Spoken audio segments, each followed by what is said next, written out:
इस वीडियो में आपको पेरीमीटर यानी परिमाप और एरिया यानी क्षेत्रफल के बारे में बताऊंगा। पेरीमीटर लेंगे यहाँ बाईं तरफ और एरिया लेते हैं दाईं तरफ। हालांकि इस विषय में आपको हो सकता है जानकारी हो, फिर भी हम दोबारा पढ़ेंगे उनके लिए जो नहीं जानते। परिमाप एक बंद आकृति के चारों ओर की दूरी होती है। परिमाप का अर्थ होता है चारों ओर का माप। जैसे किसी वस्तु के चारों तरफ फेंस यानी बाड़ लगा दें और उसे फीते से नापें या फीते से चारों ओर चक्कर लगवा दें और देखें कि फीते की लंबाई कितनी है। उदाहरण के तौर पर एक रेक्टेंगल यानी आयत लेते हैं। आयत वो आकृति होती है जिसकी 4 भुजाएं या साइड्स होती हैं और 4 समकोण होते हैं। तो ये है आयत। इसमें 1, 2, 3, 4 समकोण हैं और इसकी 4 भुजाएं हैं और सम्मुख भुजाएं बराबर लंबाई की हैं। तो ये भुजा बराबर है इस भुजा के और ये भुजा बराबर है इस भुजा के। इन बिंदुओं को नाम दे देते हैं ए, बी, सी और डी। और मान लीजिए इन भुजाओं की लंबाई इस प्रकार है। ए बी बराबर है 7 और भुजा या साइड बी सी बराबर है 5 के।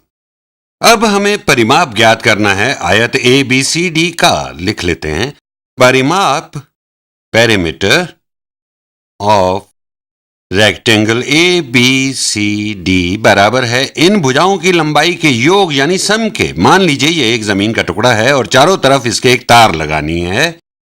तो मैं इस भुजा को देखूंगा कि ये कितनी लंबी है। इसकी लंबाई दी गई है 7, तो इस भुजा की लंबाई है 7, तो यहां लिखा 7 जमा इस भुजा की लंबाई जो कि 5 बताई गई है। BC की लंबाई है 5 प्लस 5 जमा DC की लंबाई बराबर है AB के, यानी ये लंबाई भी 7 है तो जमा 7 और अंत में DA या AD आप कैसे भी कह सकते हैं। इसकी लंबाई समान है BC के जो कि है 5, तो जमा 5, तो 7 जमा 5 12, 7 प्लस 5 12 अगेन।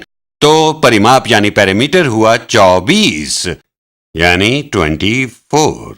आप दूसरी तरह से भी इसे ज्ञात कर सकते हैं। मान लीजिए हम एक वर्ग यानी स्क्वायर लेते हैं जो कि कह सकते हैं एक विशेष तरह का आयत होता है। एक वर्ग में 4 भुजाएं और 4 समकोण होते हैं और सभी चारों भुजाएं बराबर होती हैं। तो यहां एक स्क्वायर ड्रॉ कर लेते हैं, एक वर्ग बना लेते हैं।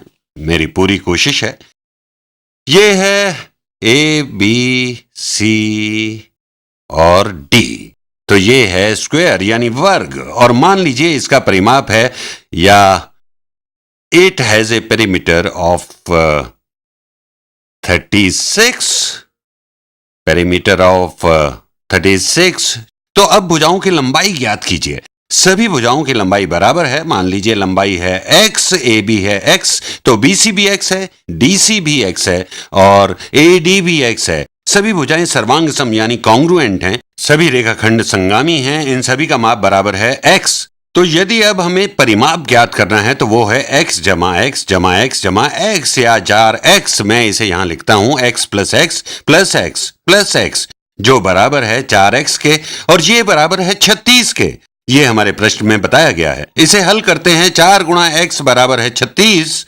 इसे तो आप जुबानी व मौखिक हल कर सकते हैं। हम दोनों पक्षों को भाग देंगे 4 से और हमें प्राप्त होगा x बराबर 9। x is equal to 9। तो ये 9/9 का वर्ग है। ये लंबाई है 9, ये भी 9 है और इसकी ऊंचाई यानी हाइट भी है 9। तो ये हुआ परिमाप या पेरीमीटर। और एरिया यानी क्षेत्रफल किसी द्विविमीय आकृति द्वारा घेरे गए तल के भाग या क्षेत्र का माप होता है। मान लीजिए एक 1/1 का स्क्वायर है यानी 1 गुणा 1 का वर्ग है। 1/1 स्क्वायर, तो इसका अर्थ है 2 डायमेंशंस या विमाएं बताने ही जरूरी हैं क्योंकि शेष 2 डायमेंशंस तो समान ही होती हैं। उदाहरण के तौर पर ये 5/7 का एक आयत है क्योंकि इसमें देखिए ये भुजा 5 है, ये भी 5 है, ये भुजा 7 है और ये भी भुजा 7 है। किसी वर्ग के लिए अगर मैं कहूं कि ये 1/1 का वर्ग है तो ये व्यक्त करता है इसकी सभी भुजाओं को। वर्ग के विषय में ये स्पष्ट है कि यदि वर्ग की एक भुजा की लंबाई 1 है तो इसकी सभी भुजाओं की लंबाई भी 1 होगी। तो ये है 1/1 का स्क्वायर।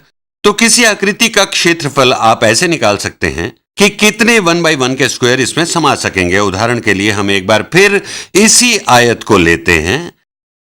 अब हम इस आयत का क्षेत्रफल यानी एरिया ज्ञात करेंगे और एरिया को दर्शाने के लिए हम कोष्ठक में कुछ लिखेंगे। तो एरिया इस आयत ABCD का ABCD बराबर होगा इन 1/1 स्क्वायर्स की संख्या से जो इस आयत में समा जाएंगे। तो आइए इन्हें रखकर देखते हैं, आप समझ जाएंगे कि इसे और जल्दी कैसे करना है। तो 1/1 के स्क्वायर को रखकर देख लेते हैं। तो 5 1 गुणा 1 के वर्ग इस दिशा में और 7 इस दिशा में रख सकते हैं।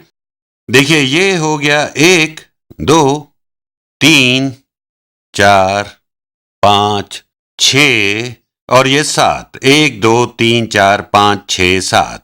तो इस भुजा के साथ साथ यदि हम किसी एक साइड के साथ ऐसे इन्हें देखें तो ये 7 हो गए इस भुजा के साथ। और देखते हैं इस दिशा में हम कितने रख सकते हैं। ये है एक रो या पंक्ति, दूसरी पंक्ति 2 रोज, ये हो गई तीसरी पंक्ति और ये चौथी पंक्ति और ये पांचवी पंक्ति 1 2 3 4 5। और देखिए यहां ये है 1 1 1 1 1, इनका योग है 5 और ये भी है 1 1 1 1 1 1, इनको जोड़ेंगे तो मिलेगा 7। तो ये हुए 5 गुणा 7। आप चाहें तो इन्हें गिन सकते हैं या गुणा करके आप इनकी संख्या जान सकते हैं। इससे हमें कुल वर्गों की संख्या प्राप्त हो जाएगी। आप इन्हें काउंट कर लें या देखिए यहां पंक्तियां हैं 5 और स्तंभ यानी कॉलम्स हैं 7। तो इस प्रकार ये कुल 35 वर्ग हैं, 35 स्क्वायर्स हैं। 5 वर्ग हैं इस दिशा में, 7 दूसरी दिशा में हैं। तो इस प्रकार कुल वर्ग हैं 35। तो क्षेत्रफल है इस आकृति का 35। तो जो इसका सामान्य तरीका है वो है आप एक डायमेंशन को गुणा करें दूसरी डायमेंशन या विमा से, क्षेत्रफल ज्ञात हो जाएगा। तो मान लीजिए एक आयत लेते हैं, एक रेक्टेंगल हमने लिया, इसकी डायमेंशंस हैं 1/2 और 2 1/2/2। ये इसकी विमाएं हैं। आप इन्हें मल्टीप्लाई कर दें 1/2 गुणा 2, तो इसका क्षेत्रफल है 1। आप पूछ सकते हैं ये 1/2 का क्या अर्थ हुआ। इसका मतलब है कि इस दिशा में 1/1 स्क्वायर का केवल आधा ही समा सकता है। यदि मैं इसमें 1/1 स्क्वायर को पूरा फिट करना चाहूं तो ये ऐसा दिखाई देगा। तो मैंने 1 का आधा यहां और बचा हुआ आधा यहां इस तरफ रखा है। और जब आप इस आधे को इस आधे के साथ एक साथ देखते हैं तो यह आपका एक पूरा स्क्वायर मिलता है। अब बात करते हैं वर्ग के क्षेत्रफल की। आप जानते हैं वर्ग की लंबाई और चौड़ाई बराबर होती है। तो एक स्क्वायर ड्रॉ कर लेते हैं। ये बन गया हमारा वर्ग। इसको हम लिखते हैं x y z, यहां लिख देते हैं s। अब हमें ज्ञात करना है इसका एरिया। और मान लीजिए इस भुजा की लंबाई है 2, तो xs है 2 और क्षेत्रफल ज्ञात करना है x y z s का।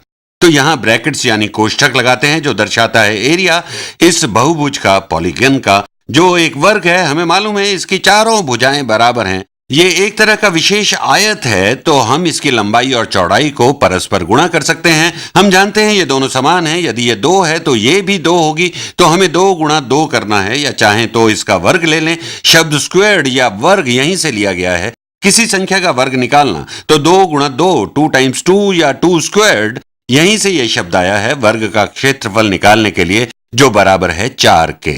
और आप देख सकते हैं कि यहां इस 2 गुणा 2 के वर्ग में 4 1/1 के वर्ग आसानी से समा सकते हैं।